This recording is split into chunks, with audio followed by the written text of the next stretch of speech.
አንድ ሰው ለምሳሌ ሪል ስቴት ለመግዛት ወይም ደግሞ የሪል ስቴት ዘርፍ ላይ ገንዘቡን ኢንቨስት ለማድረግ ሲያስብ መቼም ዝም ብሎ አይደለም ኢንቨስት የሚያደርገው ከግምት ውስጥ ማስገባት ያለበት ነገር ይኖራል ብዬ አስባለሁ።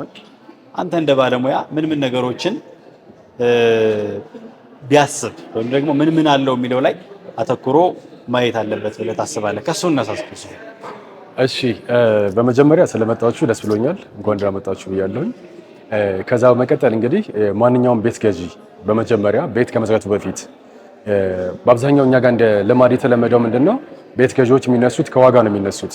ከዋጋ መነሳቱ መጥፎ አይደለም ኦፍ ኮርስ፣ ግን ደግሞ ከዛ በፊት ደግሞ የሚታዩ ነገሮች እንዳሉ ከግምት ውስጥ መግባት አለባቸው እያስባለሁኝ።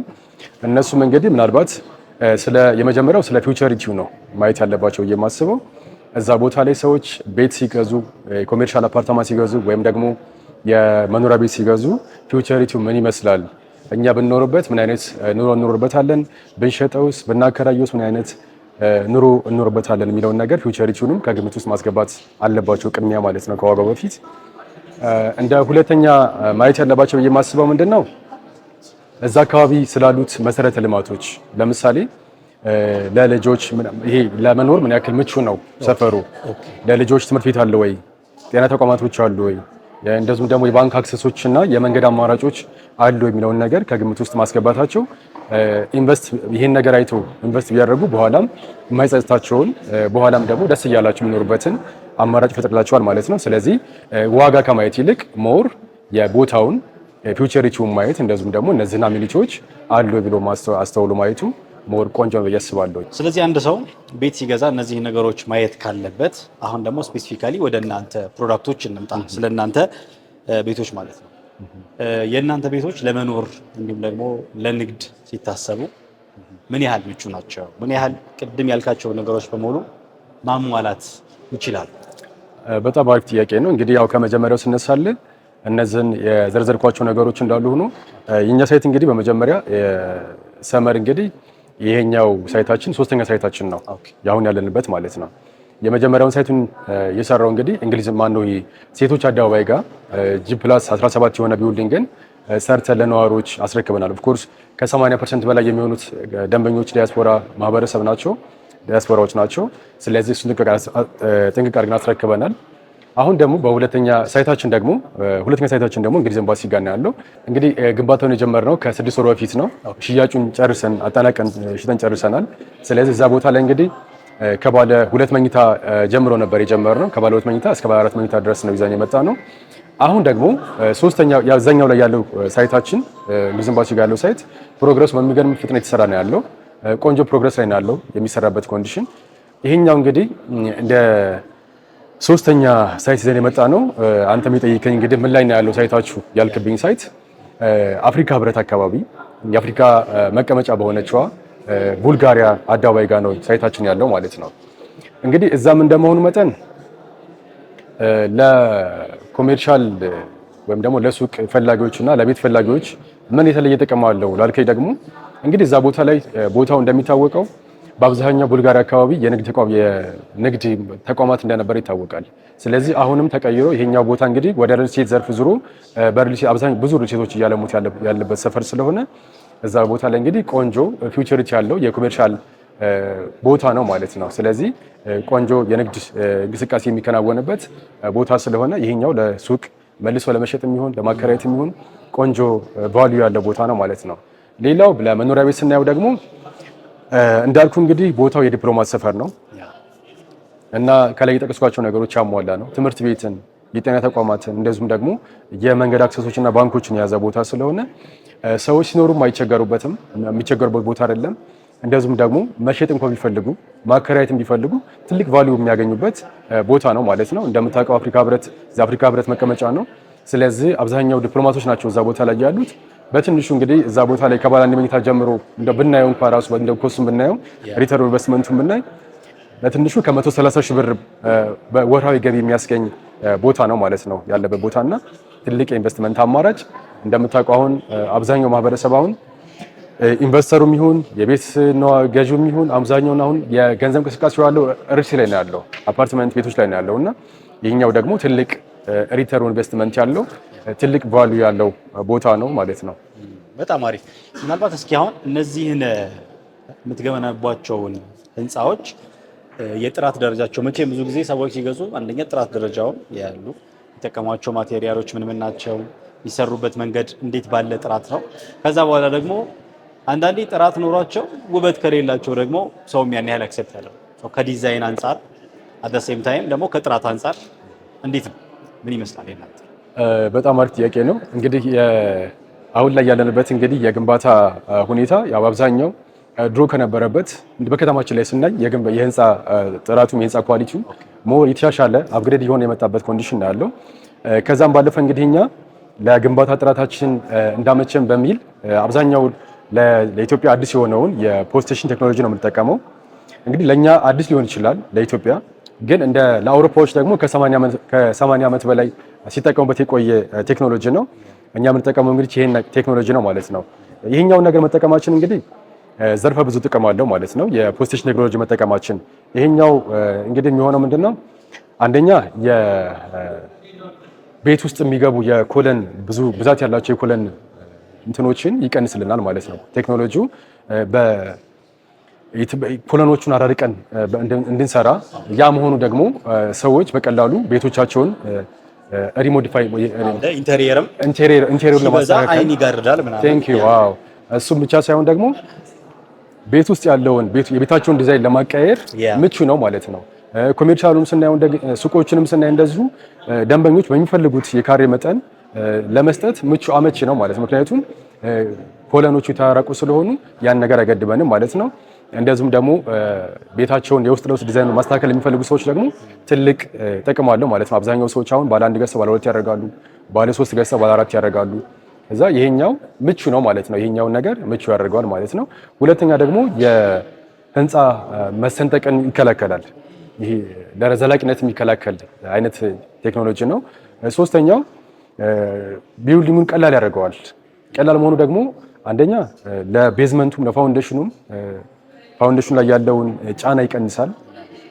ሁለተኛ ደግሞ የፍሎር ሄይትን ይቀንሳል። አሁን ለምሳሌ በኖርማል በኮንክሪት በምንሰራበት ጊዜ G+15 የምንሰራውን ወደ G+10 ዝቅ የማድረግ እድልም አለው ማለት ነው። ይሄኛው አንድ ይዘን የመጣ ነው አዲስ ቴክኖሎጂ ነው ማለት ነው። ሁለተኛ ከጥራት አንግል ስናይ ደግሞ ከዚህ ከዲዛይን አንግል ስናይ ደግሞ ቤቶቻችን አሁን በአብዛኛው ቤቶች የቤት የውስጥ ለውስጥ ማነው የቤቶች ዲዛይን ሲደረጉ በዘፈቀድ የሚሰሩበት መንገድ አለ።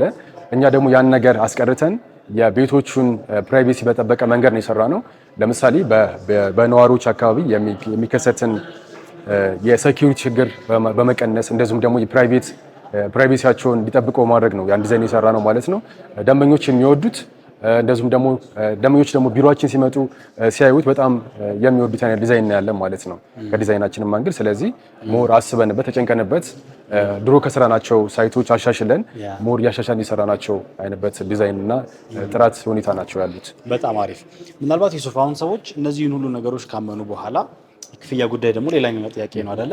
አንዳንዶች ሙሉ መክፈል ይችሉ ይሆናል፣ አንዳንዶች ደግሞ በጊዜ ሂደት ገንዘቡን ቢያገኙትም አሁን ግን ሙሉ መክፈል ላይችሉ ይችላሉ እና ምናልባት ክፍያ አካባቢ የባንክ አማራጮች ካሉ እነሱን ደግሞ ሊጠቀሙ። እሺ፣ የክፍያ ጋር በተያያዘ እኛ ከደንበኞች ፍላጎት ብቻ ኑሯቸው ወደ ቢሮአችን እንዲመጡ እንጂ ፍላጎት ብቻ በቂ ነው በነገራችን ላይ እኛ ጋር ኢንቨስት ለማድረግ። ምክንያቱም ዘርፈ ብዙ የሆኑ የአካፈል አማራጮች ናቸው ያሉን የባንክ ኦፕሽንን ጨምሮ ማለት ነው። እኛ ለምሳሌ ኮሌክት የምናደርገው የመጀመሪያ ክፍያ ወይም ቅድመ ክፍያችን 10% ነው። ከዛ በኋላ ቀሪው ክፍያ እስከ 3 ዓመት ድረስ በፕሮግረስ ቤዝድ በሆነ አከፋፈል ታይም ቤዝድ ሳይሆን ፕሮግረስ ቤዝድ በሆነ መንገድ መክፈል የሚችሉበት ኮንዲሽን ነው ያለው። ለቤት ገዢዎች ፕሮግረስ ቤዝድ መሆኑ በጣም ትልቅ ጥቅም አለው። ነገር ግን ታይም ቤዝድ ቢሆንልን ብለው ለሚያስቡ ሰዎች ደግሞ የምናሳክልበት ኮንዲሽን አለ ታይም ቤዝድ ቢሆንላቸው። ነገር ግን እኛ የተነሳነበት ደግሞ በፕሮግረስ ቤዝድ የሆነ እኛ በስራነው ልክ የምንቀበልበት መንገድ ነው ያለው። ቅድመ ክፍያችንም 10% ነው ማለት ነው። እንግዲህ ከዛ ባለፈ የክፍያ አማራጮችን ስናይ ቀሪውን 90% እስከ 3 ዓመት ድረስ ከፍለው ቤታቸውን የሚረከቡበት ኮንዲሽን አለ። አይዘር ደግሞ 50% እስከ 3 ዓመት ድረስ ይከፍሉና ቤታቸውን ይረከባሉ። ከዛ በኋላ እየኖሩበት ቀሪውን 50% ደግሞ ከ5 ዓመት እስከ 20 ዓመት ድረስ በሆነ የባንክ ኦፕሽን የሚከፍሉበት ኮንዲሽን አለ ማለት ነው። እንግዲህ ባንኮችን እኛ አብዛኛው ባንኮች ኢትዮጵያ ውስጥ ያሉ አብዛኛው ባንኮች ነው እኛ የምናወዳድረው። ስለዚህ ከዛ ውስጥ ቅናሽ ወይም ደግሞ ዲስካውንት ኢንተረስት ያወጣልን ነው የምንወስደው ማለት ነው። ለደንበኞች ምቹ የሆነውን የባንክ ኦፕሽን እንወስዳለን። ስለዚህ 50-50 የባንክ ኦፕሽን አለን። አይዘር ደግሞ የዲስካውንት ፓኬጆችም አሉን በነገራችን ላይ። ኦኬ ምናልባት ቀጣዩ ጥያቄም እሱ ነው። ባይዘው ወይ በአሁን ሰዓት ለሚመጡ ሰዎች ከኔም የሚመጡ ሰዎች ይኖራሉ ይሄን ቪዲዮ አይተው፣ ለነዚህ ሰዎች አሁን ራይት ነው ለሚገዙ ሰዎች የተዘጋጀ ልዩ ቅናሽ አለ ወይስ? በትክክል ቅናሾች አሉን። ይሄ የሚሆነው ደግሞ እንግዲህ የመስኮት ቲዩብን አይተው ለሚመጡ 20 ደንበኞች የተዘጋጀ ቅናሽ አለ። እንግዲህ በካሬ ሜትር እስከ 10,000 ብር የሚሆን በካሬ ማለት ነው። በካሬ እስከ 10,000 ብር የሚሆን ቅናሽ አዘጋጅተናል። በካሬ 10,000 ብር ማለት በነገራችን ካሬ ለሚገዛ ሰው 1 ሚሊዮን ማለት ነው። 1 ሚሊዮን ብር በትንሹ ከ1 ሚሊዮን እስከ 2 ሚሊዮን ብር እስከ 1 ሚሊዮን ብር የሆነ ቅናሽ ይዘን የመጣ ነው ማለት ነው። ይሄኛው ትልቁ ቅናሻችን ነው። ሌሎችም ተያይዘው ቢሮ ስለመጡ ብቻ ደግሞ የምናደርጋቸው ቅናሾች አሉ። በነገራችን ላይ ፍላጎታቸውን አይተን የምናስተካክላቸው የአካባቢ ሁኔታዎች እንደዚሁም ደግሞ የቅናሽ ሁኔታዎች አሉ ማለት ነውና ዋናው ደንበኞች ፍላጎት ኑሯቸው እኛ ጋር መምጣት ብቻ የሚጠበቅባቸው ማለት ነው። እነዚህ ቅናሽ ተዘጋጅተዋል። ይሄ ደግሞ ቅናሽ ተዘጋጀው በነገራችን ላይ ለውስን ቤቶችና ለተወሰኑ ጊዜያቶች ብቻ ነው። እንደምታውቀው እኛ ጋር እንግዲህ ለመነሻ አድርጌ የነገርኩህ እኛ አሁን ሽያጭ ከጀመረ ይሄን ሶስተኛው ሳይታችንን ሽያጭ የጀመርነው አሁን ገና ሳምንት አልሆነንም። በነገራችን ላይ በዚህ ሳምንት ባልሞላ ጊዜ ከ30 ቤት በላይ ተሽጧል። በዚህ ፍጥነት ማለት ነው። ስለዚህ በዚህ ፌዝ ያለ በሽያጭ ባለንበት ጊዜ ቶሎ ሊያልቅ ይችላል። ስለዚህ ደንበኞች አንደኛ ቅናሹን ቶሎ እናነሳዋለን፣ ሁለተኛ ደግሞ የካሬ አማራጮችም ቶሎ ሊነሱ ስለሚችሉ ለፈጠኑ ደንበኞች ወይም ደግሞ ቅድሚያ ለመጡ ደንበኞች ይህን ቅናሽ አዘጋጅተናል ማለት ነው። በጣም አሪፍ። ምናልባት ሌላው የሚነሳው ነገር ምንድነው መሰለ፣ በተለይ የኔ ደንበኞች አንድ እርግጠኛ መሆን የሚፈልጉበት ነገር አለ። ያ ማለት አንዳንዴ ዘርፉ ላይ ያሉ የዘርፉንም ስም በመጥፎ እንዲነሳ ያደረጉ ተቋማት ሊኖሩ ይችላሉ። ስለዚህ የህጋዊነት የሌጋሊቲ ኢሹና ተአማኒነቱ ደግሞ ምንም ጥያቄ የሌለው ነገር ነው። ህጋዊነት ላይ የተቋሙ ያለው ነገር በተጨባጭ ማየትም ደግሞ ያስፈልጋል። እሱ ጋር የተያዙ ሀሳቦችንም መልስ ብትሰጠኝ ደስ ይለኛል። እሺ፣ በጣም አሪፍ ጥያቄ ነው። ይሄ ጥያቄ እንደውም የአብዛኛው ጥያቄ ነው። በነገራችን ላይ የአብዛኛው ጥያቄ ነው ያነሳላቸው። ብዙ ሰው ቤት ላይ ኢንቨስት ማድረግ ይፈልጋል። እንደነገርኩ ቀደም ትልቁ ኢንቨስትመንት የተንቀሳቀሰበት ያለው ቦታ ሪል ስቴት ኢንቨስትመንት ነው። በዚህ ሁኔታ ላይ ነው ያለውና በዚህም ላይ እንዳለ እንግዲህ ሰዎችም ስጋት አላቸው። አንደኛ ስጋታቸው ምንድነው? ይሄ አሁን ያልከው የግንባታ ፍቃድ ሁኔታ ሊነሳ ይችላል። የካርታ ጉዳይ ሊነሳ ይችላል። እንደዚሁም ደግሞ ውል የአንድ ሳይድን ወይም ደግሞ የአልሚውን ሳይድ ብቻ ያዝ ይሆናልና ከስተመሮች እንግዲህ በዚህ ምክንያት ወደ ኋላ እንዲሸሹ አድርጓቸዋል ማለት ነው። ፍላጎታቸው እንዳለ ሆኖና እኛም እንግዲህ እዚህ ሳይት ላይ ኦፍ ኮርስ በጣም ትክክል እውነት ነው። አንድ ቤት ገዢ ይህን ነገር እነዚህ ሌጋሊቲ ጉዳዮች መጀመሪያ ጠንቆ ማወቅ ይጠበቅባቸዋል። ስለዚህ እኛም ጋር ደግሞ እነዚህ ነገሮች አስተካክለን የመጣ ነው። የግንባታ ፍቃዳችንን ጨርሰን እንደዚሁም ደግሞ የካርታ ጉዳያችን ጨርሰን ሁሉ የዶክመንት ጉዳዮችን ጨርሰን ወደ ግንባታ እኛ የምንገባው ማለት ነው። ቼክ ማድረግ ይችላሉ። ሰዎችም ሲመጡ ቼክ ማድረግ ይችላሉ። እኛ በነገራችን ላይ ውል ስንዋዋል ራሱ የካርታ ኮፒ እናያይዛለን፣ የፍቃድ ኮፒ እናያይዛለን፣ የቲን ምዝገባ የምስክር ወረቀትን ጨምሮ እነዚህን ዶክመንቶች አሟልተን ነው ከውላቸው ጋር የውላቸው አካል አድርገን የሚሰጣቸው ማለት ነው። ስለዚህ ማንኛውም ደንበኛ እኛ ጋር ሲመጣ እነዚህ ሙሉ ሌጋል ዶክመንቶች ማየት ይችላሉ ማለት ነው። አብዛኛው ቦታ አይተ ከሆነ ቤቱ የሚሸጠው በአንድ ቦታ ይሆናል። ገንዘቡን ኮሌክት የሚያደርገው በአንድ ሰው በሌላ ሰው ስም ሊሆን ይችላል። ስለዚህ ይሄኛው ደግሞ ደንበኞች ትክክለኛውን ሰው ለማግኘት የሆነ ፕሮብለም ሀፕን ባደረገ ጊዜ ትክክለኛውን ኃላፊ ለማግኘት ወይም ደግሞ የሚመለከተውን ሰው ለማግኘት ትንሽ ይቸገራሉና ስለዚህ እኛ ጋር አልሚውም ሰመር ሪል ስቴት ነው። ገንዘብ ኮሌክት የሚያደርገውም ሰመር ሪል ስቴት ነው። ስለዚህ ሁሉም ኃላፊነት የሚወስደው ሰመር ሪል ስቴት ነው ማለት ነው። አሁን ከሰመር ሪል ስቴት ቤት መግዛት አለያም የንግድ ሱቆችን መግዛት የፈለጉ ሰዎች እንዴት ያገኟችሁ? በአካል መምጣት ቢሮ ማየት ቪዚትም ከፈለጉ ማለት ነው። እኛ ጋር እንግዲህ እኛ ጋር መምጣት ከፈለጉ ስልካችንን ከስር እናስቀምጣለን። በዛ አማካኝነት እንግዲህ እንደነገርኩ ቅናሽ ፓኬጆች አሉን። ስለዚህ መስኮት ዩብን አይተው ዩሱፍን እንፈልጋለን ብለው ለመጡ 20 ደንበኞች ትልቅ ቅናሽ አዘጋጅተናል ብያለሁኝ። በዛ አማካኝነት እንግዲህ እኛን ደውለው ማግኘት ይችላሉ። ስልክ እናስቀምጣለን። ከዛ ባለፈ እንግዲህ አብዛኛው ገዢ የዲያስፖራ ማህበረሰብ ሊሆን ይችላል። ስለዚህ ዲያስፖራ ማህበረሰብ ደግሞ ምናልባት ወኪል ካላቸው በውክልና አማካኝነት ከኛ ጋር የሚገዙበት ኮንዲሽን ይኖራል። ውክልና ከሌላቸው ደግሞ በዲኤችኤል አብዛኛው ደንበኞቻችን የኛ የምናስተናግድበት በዲኤችኤል ነው። ስለዚህ በዲኤችኤል አማካኝነት በአንድ ቀን ወይም ደግሞ በአንድ ቀን ተኩል ባልሞላ ጊዜ ውስጥ ከአንድ ቀን ተኩል እስከ 2 ቀን ባለው ጊዜ ውስጥ ከደንበኞቻችን ጋር የምንገናኝበት ኮንዲሽን አለ። ስለዚህ የኛን ሳይት ከወደዱት የኛን ድርጅት ካመኑ የምንገናኝበት መንገዶች ሰፊ ናቸው ማለት ነው። ስለዚህ ዲኤችኤልን ጨምሮ በአካል እንደዚሁም ደግሞ በውክልና የምንገናኝበት መንገድ አለ ማለት ነው። ሰመር በነገራችን ላይ ሳይት ሲይዝ የምርጫ ችግር የለበትም። ይሄ አይን የሆነ ቦታዎች መምረጥ ይታወቃል። ሰመር የእንግሊዝ ኤምባሲውን ብታየው ጽድት ያለ ሰፈር ነው። ነፋሻማ ቦታ፣ ለጫካ ፕሮጀክት ቅርብ የሆነ ሳይት ነው። የሴቶች አደባባይ ያለውን ሳይታችንም እንደዚሁ ቆንጆ ሰፈር፣ ለመኖሪያ በጣም የሚመች ቦታ ነው። እንደዚሁም ደግሞ የባላባቶች ሰፈር የሚባል ሰፈር ነው። በነገራችን ላይ ካሳንቺስ ሴቶች አደባባይ አካባቢ ያን የመሰለ ሰፈር ነው። አሁን ደግሞ ቡልጋሪያ ጋር ደግሞ ይዘን የመጣ ነው ሳይት ቡልጋሪያ አደባባይ ጋር ትልቅ የኢንቨስትመንት እንቅስቃሴ ያለበት ለኑሮ ምቹ የሆነ እንደውም ከጊዜ በኋላ ምናልባት ማጋነን ካልሆነ በቪዛ የሚገባበት ሰፈር አይነት ሰፈር ነው ይዘን የመጣ ነውና ይሄን ነገር እንግዲህ እንዳያልፋቸው ቀድሞ መምጣት አለባቸው ብዬ አስባለሁ። አብዛኛው ሰው ኢንቨስት ማድረግ ይፈልጋል፣ ግን ደግሞ ሪስክ መውሰድ አይፈልግም። ስለዚህ ኢንቨስትመንት ትልቅ ሪስክ መውሰድ ይፈልጋል።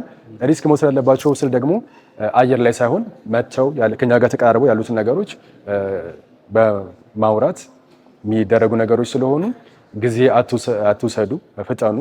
ስለዚህ ቆንጆ እድል ያምልጣችሁ እላለሁ።